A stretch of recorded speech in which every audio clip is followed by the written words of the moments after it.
Allez. Yes. Je m'appelle Cyrine Amiri, je suis étudiante en thèse en biophysique à l'Institut Curie et je suis présidente de Nightline Paris. Nightline Paris, c'est un service d'écoute fait par des étudiants pour des étudiants. On est ouvert tous les soirs de 21h à 2h30 du matin et on peut nous contacter soit par chat, soit par appel téléphonique. On est là pour écouter de façon anonyme et confidentielle les étudiants qui aimeraient se confier, peu importe les problèmes qu'ils rencontrent ou même s'ils n'ont pas de problème et qu'ils veulent juste nous parler de la dernière sortie au ciné. On est là pour les écouter.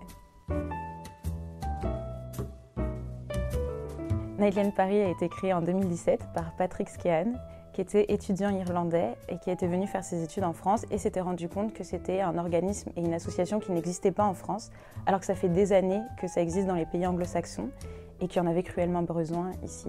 Et on l'a tous rejoint au fur et à mesure.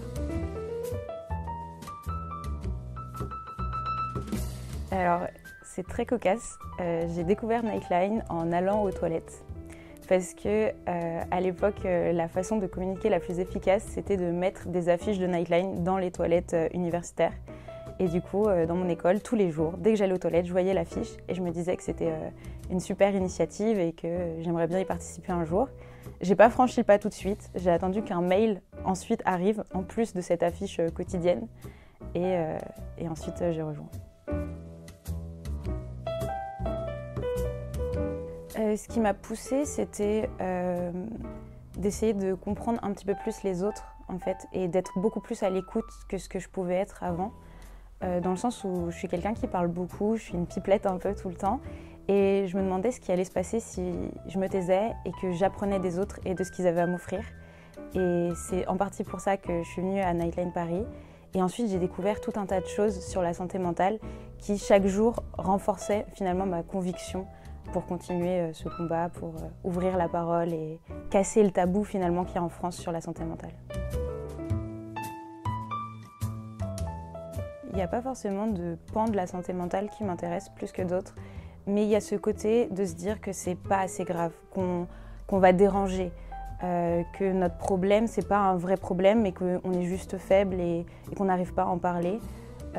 Ou alors qu'on ne mérite pas d'appeler l'association par exemple, ou on ne mérite pas d'aller voir un psychologue, etc. En fait, cette minimisation des problèmes de la santé mentale, c'est ça finalement qui me tient le plus à cœur, c'est de déstigmatiser ça et de vraiment crier haut et fort qu'il n'y a pas de petits problèmes. Il suffit d'aller sur le site internet, s'engager. Ensuite, on te recontactera pour avoir un entretien, puis une formation à l'écoute active avant de pouvoir devenir bénévole écoutant. Et c'est possible que tu ne reçoives pas une réponse tout de suite.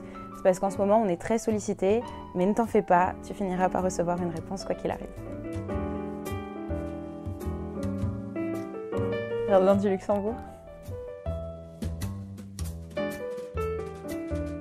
Vélib, c'est moins cher.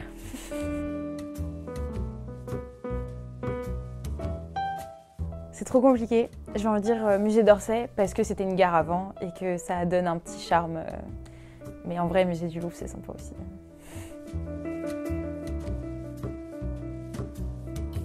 En vrai, McDo. Mais le mieux, c'est de manger sainement.